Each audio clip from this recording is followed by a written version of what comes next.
ಮುಂದಿನ ವರ್ಷದಿಂದ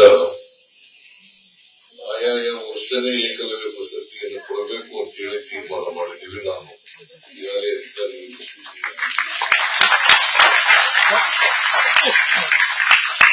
ಯಾಕಂದ್ರೆ 22, 23 ಈ 2 ವರ್ಷದ ಅವಧಿ ಹಳೆಯದಾಗಿದೆ. ಕ್ರೀಡಾಪಟುಗಳು ನಿವೃತ್ತಿ ಆಗುವುದು ಆಗಿರ್ಬೋದು ಅಂತ ಯಾರು ಆಗಿರ್ಲಿಕ್ಕಿಲ್ಲ. ಅದಕ್ಕೋಸ್ಕರ ಆಯಾಯ ವರ್ಷನೇ ಏಕಲವ್ಯ ಪ್ರಶಸ್ತಿಯನ್ನ ಕೊಡ್ತಕ್ಕಂಥ ಕೆಲಸವನ್ನ ಮಾಡ್ತೇವೆ. ಜೊತೆಗೆ ರಾಜ್ಯಕ್ಕೆ ಕೀರ್ತಿ ತಂದ ಹೆಮ್ಮೆಯ ಕ್ರೀಡಾಪಟುಗಳನ್ನು ರೂಪಿಸಿದಂತ ತರಬೇತುದಾರರಿಗೆ ಕೂಡ 2022 ಮತ್ತು 23 ಸಾಧನಾ ಪ್ರಶಸ್ತಿಗಳನ್ನ ಕೊಡ್ತಾ ಇದ್ದೀವಿ. ಅದಕ್ಕೆ ಜೀವಮಾನ ಸಾಧನೆ ಪ್ರಶಸ್ತಿ ಅಂತ ಹೇಳಿ ಕರಿತೀವಿ. ಜೀವಮಾನ ಸಾಧನೆ ಯಾಕಂತಂದ್ರೆ ಒಬ್ಬ ಕ್ರೀಡಾಪಟು ಉತ್ತಮವಾದಂತಹ ಕ್ರೀಡಾಪಟು ಆಗ್ಬೇಕಾದ್ರೆ ತರಬೇತುದಾರರು ಬಹಳ ಮುಖ್ಯ. ಅವ್ರಿಗೂ ಕೂಡ ಪ್ರಶಸ್ತಿಗಳನ್ನ ಕೊಡ್ತಕ್ಕಂಥ ಕೆಲಸವನ್ನು ಮಾಡ್ತಾ ಇದ್ದೀವಿ. ಅವರಿಗೆ 2022ಕ್ಕೆ 5 ಜನ, 2023ಕ್ಕೆ 4 ಜನ ತರಬೇತುದಾರರಿಗೆ ಪ್ರಶಸ್ತಿಯನ್ನು ಕೊಡ್ತಾ ಇದ್ದೀವಿ. ಅದಕ್ಕೆ ನೆನಪಿನ ಕಾಣಿಕೆ ಮತ್ತು ಪ್ರಮಾಣ ಪತ್ರ ಕೂಡ ಇರ್ತದೆ. 3 ಲಕ್ಷ ರೂಪಾಯಿಗಳನ್ನ ಕೊಡ್ತಾ ಇದ್ದೀವಿ. ಮತ್ತೆ ಗ್ರಾಮೀಣ ಮತ್ತು ಪಾರಂಪರಿಕ ಕ್ರೀಡೆಗಳ ಸಾಧಕ ಕ್ರೀಡಾಪಟುಗಳನ್ನು ಗುರುತಿಸಿ ಅವರನ್ನ ಗೌರವಿಸಲು ಕ್ರೀಡಾ ರತ್ನ ಪ್ರಶಸ್ತಿಗಳನ್ನು ನೀಡಲಾಗುತ್ತದೆ. 2022ಕ್ಕೆ 9 ಕ್ರೀಡಾಪಟುಗಳಿಗೆ, 2023ಕ್ಕೆ 6 ಕ್ರೀಡಾಪಟುಗಳಿಗೆ, ಒಟ್ಟು 15 ಕ್ರೀಡಾಪಟುಗಳಿಗೆ ಈ ಪ್ರಶಸ್ತಿಗಳನ್ನ ಕೊಡ್ತಾ ಇದ್ದೀವಿ. ಕ್ರೀಡಾ ರತ್ನ ಪ್ರಶಸ್ತಿಗಳನ್ನ ಕೊಡ್ತಾ ಇದ್ದೀವಿ. ಇದಕ್ಕೆ ನಗದು 2 ಲಕ್ಷ ರೂಪಾಯಿಗಳಿರ್ತವೆ. ಆಮೇಲೆ ರಾಜ್ಯದಲ್ಲಿ ಕ್ರೀಡೆ ಅಭಿವೃದ್ಧಿಗಾಗಿ ಗಣನೀಯ ಕೊಡುಗೆಯನ್ನು ನೀಡಿದ ಖಾಸಗಿ ಸಂಸ್ಥೆಗಳನ್ನು ಗುರುತಿಸಿ ಗೌರವಿಸಲು ಕರ್ನಾಟಕ ಕ್ರೀಡಾ ಪೋಷಕ ಪ್ರಶಸ್ತಿಯನ್ನು ಕೂಡ ಕೊಡ್ತಾ ಇದ್ದೀವಿ.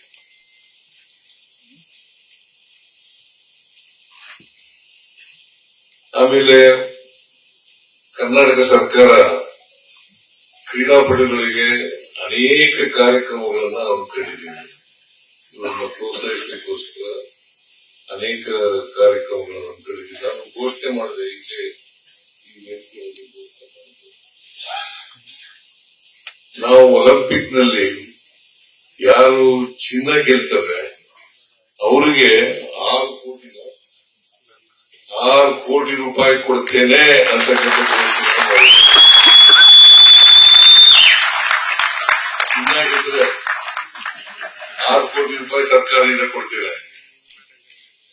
ಜೊತೆಗೆ ಉದ್ಯೋಗನೂ ಕೂಡ ಕೊಡ್ತೀವಿ. ಸರ್ಕಾರ ಕ್ಲಾಸ್ 2 ನಲ್ಲಿ ಉದ್ಯೋಗವನ್ನು ಕೂಡ ಕೊಡ್ತೀವಿ. ಬೆಳ್ಳಿ ಗೆದ್ರೆ 4 ಕೋಟಿ ರೂಪಾಯಿಗಳು,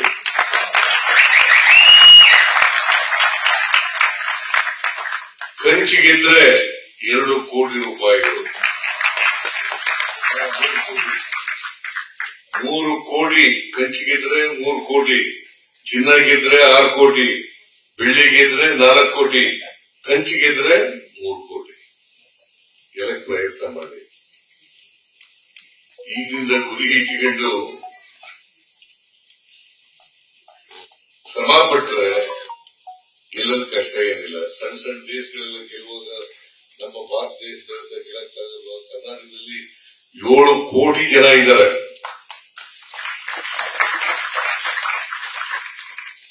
1 ಕೋಟಿನಲ್ಲಿ ಇರತಕ್ಕಂಥ ದೇಶಗಳೆಲ್ಲ ಗೆಲ್ತವೆ, ಚಿನ್ನ ಗೆಲ್ತವೆ. ನಾವು ಗೆಲ್ಲಕ್ಕಾಗಲ್ವಾ? ಅದರಿಂದ ಗೆಲ್ಲಲಿಕ್ಕೆ ಸಾಧ್ಯತೆ ಇದೆ, ಪ್ರಯತ್ನ ಮಾಡಿ ಅಂತ ಹೇಳಿ ನಾನು ಅವ್ರಿಗೆ ಬೆಂಬಲ ಕೊಡ್ಲಿಕ್ಕೆ ಪ್ರಯತ್ನ ಮಾಡ್ತಾ ಇದ್ದೀನಿ. ಆಮೇಲೆ ಯಾರು ಒಲಿಂಪಿಕ್ ನಲ್ಲಿ ಈಗ 28ಕ್ಕೆ ಲಾಸ್ ಏಂಜಲೀಸ್ ನಲ್ಲಿ ಒಲಿಂಪಿಕ್ ಕ್ರೀಡೆ ನಡೀತವೆ. ಅವ್ರಿಗೆ ತರಬೇತಿ 60 ಜನ ಸೆಲೆಕ್ಟ್ ಮಾಡಿದ್ದೀವಿ. ಪ್ರತಿ ವರ್ಷ 10 ಲಕ್ಷ ರೂಪಾಯಿಗಳನ್ನ ತರಬೇತಿ ಮಾಡುವಾಗಲೇ ಕೊಡ್ತೀವಿ.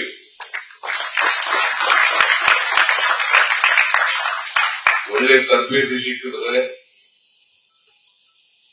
ಒಳ್ಳೆ ತರಬೇತಿದಾರರು ದೊರಕಿದ್ರೆ, ಅದಕ್ಕೆ ಬೇಕಾದಂತ ಸೌಲಭ್ಯಗಳಿದ್ರೆ ಒಲಿಂಪಿಕ್ ಚಿನ್ನ ಗೆಲ್ಲೋದೇನು ಕಷ್ಟ ಏನಿಲ್ಲ ಅಂತ ಕೇಳಿದ್ದೀನಿ ನಾನು. ಅಲ್ವಾ? ಗೆಲ್ತೀವಿ ಇಲ್ವಾ? ಕ್ರೀಡಾಪಟುಗಳು ಯೋಚನೆ ಮಾಡಬೇಕು. ಆಮೇಲೆ ಎಲ್ಲ ಕ್ರೀಡೆಗಳಲ್ಲೂ ಭಾಗವಹಿಸ್ತಕ್ಕಂಥದನ್ನ ಕಲ್ತ್ಕೊಳ್ಬೇಡಿ. ನಂತರ ಕಷ್ಟ ಆಯ್ತು. ನಾ ಎಲ್ಲಾ ಕ್ರೀಡೆಗಳಲ್ಲೂ ಭಾಗವಹಿಸಿದ್ದೆ. ಯಾವುದ್ರಲ್ಲೂ ಕೂಡ ನನಗೆ ಉನ್ನತವಾದಂತ ಮಟ್ಟಕ್ಕೆ ಹೋಗ್ಲೇ ಇಲ್ಲ. ನಾನು ಸ್ವಲ್ಪ ಜಗಳಗಂಟ ಹೈಸ್ಕೂಲ್ ನಲ್ಲಿ ಓದುವಾಗ, ಆಮೇಲೆ PUC ಬಂದ್ಮೇಲೆ ಹೋಗ್ಲೇ ಇಲ್ಲ ಈ ಕಡೆಗೆ ಸ್ಪೋರ್ಟ್ಸ್ ಜಗಳಗಂಟ. ಹಾಗಾಗಿ ಎಲ್ಲ ಗೇಮ್ಗಳಲ್ಲೂ ಭಾಗವಹಿಸ್ತಾ ಇದ್ದೆ. ಒಂದರಲ್ಲೂ ಕೂಡ ಉತ್ತಮ ಕ್ರೀಡಾಪಟು ಆಗಲಿಕ್ಕೆ ಸಾಧ್ಯನೇ ಆಗಲಿಲ್ಲ. ಅದಕ್ಕೆ ನೀವು ಹಂಗಾಗ್ಬೇಡಿ. ಯಾವ್ದಾದ್ರು ಒಂದು ಕ್ರೀಡೆನ ಇಟ್ಕೊಂಡು ಆ ಕ್ರೀಡೆಯಲ್ಲಿ ಸಂಪೂರ್ಣವಾಗಿ ತರಬೇತಿ ಏಕಾಗ್ರತೆ ಮಾಡಿ ಗುರಿ ಇಟ್ಕೊಂಡು ಮಾಡ್ತಕ್ಕಂಥದನ್ನ ಪ್ರಯತ್ನ ಮಾಡಿದ್ರೆ ಆಗ್ಲಿಕ್ಕೆ ಸಾಧ್ಯ.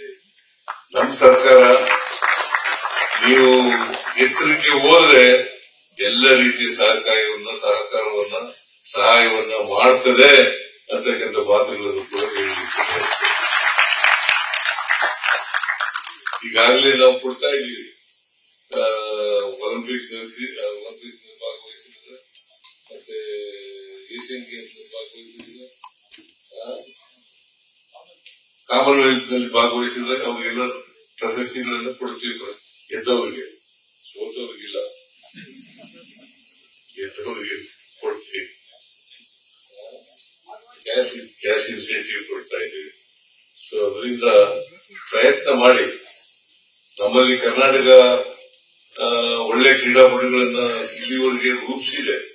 ಒಲಿಂಪಿಕ್ಸ್ ನಲ್ಲೂ ಕೂಡ ಸಾಧನೆ ಮಾಡಿದಂತವ್ರು ಇದ್ದಾರೆ. ಹಾಕಿ ಅಂತ ಗೇಮ್ಸ್ ನಲ್ಲಿ ಭಾಗವಹಿಸಿ ಪ್ರಶಸ್ತಿಗಳನ್ನು ಗೆದ್ದಂತವ್ರು ಇದ್ದಾರೆ. ಸೊ ಅದರಿಂದ ಅಥ್ಲೆಟಿಕ್ಸ್ ನಲ್ಲೂ ಕೂಡ ಭಾಗವಹಿಸಿ ಗೆಲ್ತಕ್ಕಂಥ ಕೆಲಸವನ್ನು ಮಾಡಿ. ನಾವು ಹುದ್ದೆ ಕೊಡ್ಲಿಕ್ಕೆ ಮತ್ತೆ ಕ್ಯಾಶ್ ಪ್ರೈಸ್ ಕೊಡ್ಲಿಕ್ಕೆ ತಯಾರಿದ್ದೇವೆ ಅಂತಕ್ಕಂಥ ಮಾತುಗಳನ್ನ ಈ ಸಂದರ್ಭದಲ್ಲಿ ಹೇಳಲಿಕ್ಕೆ ಬಯಸ್ತೇವೆ. ಮತ್ತೊಮ್ಮೆ ಎಲ್ಲ ಪ್ರಶಸ್ತಿ ಪುರಸ್ಕೃತರು, ಏಕಲವ್ಯ, ಕರ್ನಾಟಕ ರತ್ನ, ಆಮೇಲೆ ರತ್ನ ಪ್ರಶಸ್ತಿ, ಆಮೇಲೆ ತರಬೇತಾರರಿಗೆ ಪ್ರಶಸ್ತಿ, ಆಮೇಲೆ ಸಂಸ್ಥೆಗೆ ಪ್ರಶಸ್ತಿ, ಅವರೆಲ್ಲರಿಗೂ ಕೂಡ ಮತ್ತೊಮ್ಮೆ ರಾಜ್ಯ ಸರ್ಕಾರದ ವತಿಯಿಂದ ಅಭಿನಂದನೆಗಳನ್ನು ಹೇಳಿ ಅವ್ರು ಇನ್ನೂ ಎತ್ತರಕ್ಕೆ ಬೆಳೀಲಿ ಅಂತಕ್ಕಂಥ ಮಾತುಗಳನ್ನು ಹೇಳಿ, ಏಕಲವ್ಯ ಕತೆ ಗೊತ್ತಲ್ಲ ನಿಮ್ಗೆ? ಕ್ರೀಡಾಪಟುಗಳಿಗೆಲ್ಲ ಗೊತ್ತಿದೆಯಲ್ಲ ಏಕಲವ್ಯ.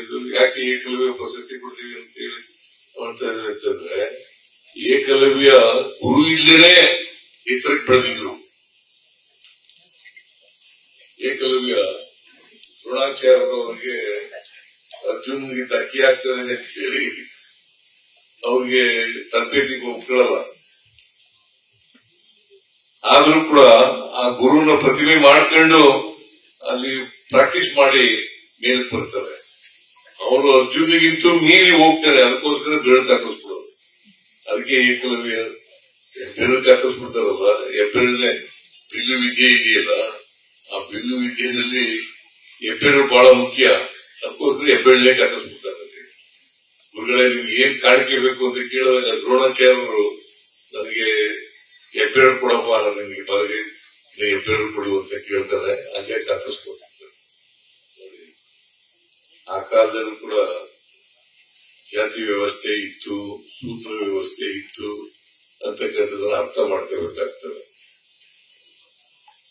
ಅರ್ಜುನ ರಾಜ್ಕುಮಾರ ಇವನು ಬೇಡ್ರವನು, ಏಕಲವ್ಯ ನೋಡಿ. ಈ ಬೇಡ್ರವನು ಅನ್ನೋ ಕಾರಣಕ್ಕೋಸ್ಕರ ಈಗ ನಾವು ST ಅಂತೀವಲ್ಲ, ವಾಲ್ಮೀಕಿ ಸೇರಿರ್ತಾರಲ್ಲ ಆ ಜಾತಿ ಸೇರಿದವರು, ವಾಲ್ಮೀಕಿ ಜಾತಿ ಸೇರಿದವರು. ಸೊ ಅವನಿಗೆ ಅದಕ್ಕೋಸ್ಕರ ಏಕಲವ್ಯ ಪ್ರಶಸ್ತಿ ಅಂತ ಕರೆಯೋದು. ಸೊ ನೀವು ಅದಕ್ಕೆ ನೀವು ಇನ್ನೂ ಎತ್ತರಕ್ಕೆ ಬೆಳಿಬೇಕು ಅನ್ನೋ ಕಾರಣಕ್ಕೋಸ್ಕರ ಏಕಲವ್ಯ ಪ್ರಶಸ್ತಿಯನ್ನ ನಾವು ಇಟ್ಟಿದ್ದೇವೆ.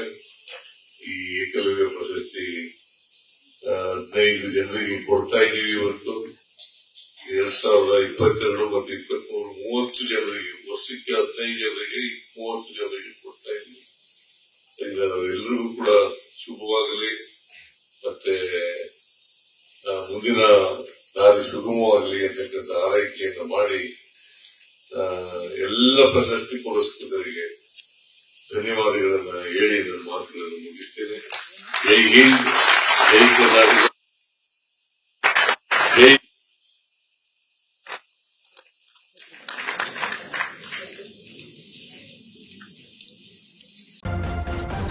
ನ್ಯೂಸ್ ಫಸ್ಟ್, ನಿರ್ಭೀತಿಯಿಂದ ನಿಮ್ಮ ಪರವಾಗಿ.